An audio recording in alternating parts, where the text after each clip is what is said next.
बिस्मिल्लाहिर्रहमानिर्रहीम। अस्सलामुअलैकुम। On news के साथ में हूं मैं नज़ारा। रुक करते हैं खबरों का। मलिक टीम की रिपोर्ट के मुताबिक वज़ीर आज़म शहबाज शरीफ ने मंगल के रोज़ बैरून मुल्क मुकीम पाकिस्तानियों के लिए एक जामिया फलाही पैकेज की निकाबकशाई की, जिसका मकसद दरीना कानूनी चैलेंजेस को हल करना और तलीम और रोज़गार की मुलाजमत के कोटे, सिविल अवार्ड और महारत की तरक्की के मौके समेत मतअद्दद मराद की पेशकश करना है।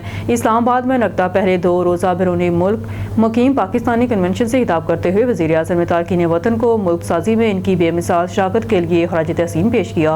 मरकदीम की रिपोर्ट के मुताबिक इस्लामाबाद इंटरनेशनल फाइनेंस कॉरपोरेशन ने पाकिस्तान की माशी इस्लाहात, सरमायाकारी और निजकारी के इक़दामात की हिमायत करने में सख्त दिलचस्पी का इजहार किया है। वफाकी वज़ीर ख़जाना और महसूल सेनेटर मोहम्मद औरंगज़ेब ने पीर के रोज़ फाइनेंस डिवीज़न में पब्लिक प्राइवेट निजकारी के आलमी डायरेक्टर और IFC के कॉरपोरेट फाइनेंस एडवाइजरी के आलमी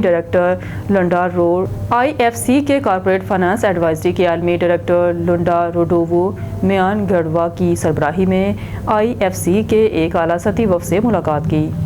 मरकदीम की रिपोर्ट के मुताबिक खसूसी सरमायाकारी की सहूलत कौंसल ने नेशनल हाईवे अथॉरिटी और मोटरवे प्रोजेक्ट के ठेकेदार बीनापुरी के माबेन अदालत से बाहर के तस्फिये तक पहुँचने में मुदाखलत की है। इस तरह के इंतज़ाम के तहत NHA इस बात को यकीनी बनाएगा कि 10 जनवरी 2025 को दोनों फ़रक़ीन के माबेन दस्तखत किए गए माहदे के मुताबिक मुतफ़िका अदायगी को सड़क की बहाली के अकाउंट से साफ और जारी किया गया है। दोनों फ़रक़ीन ने 1.29 बिलियन रुपये के तस्फिये पर इत्तफ़ाक़ किया था, जिसमें NH को 60 काम के दिनों में अदायगी करने की ज़रूरत थी।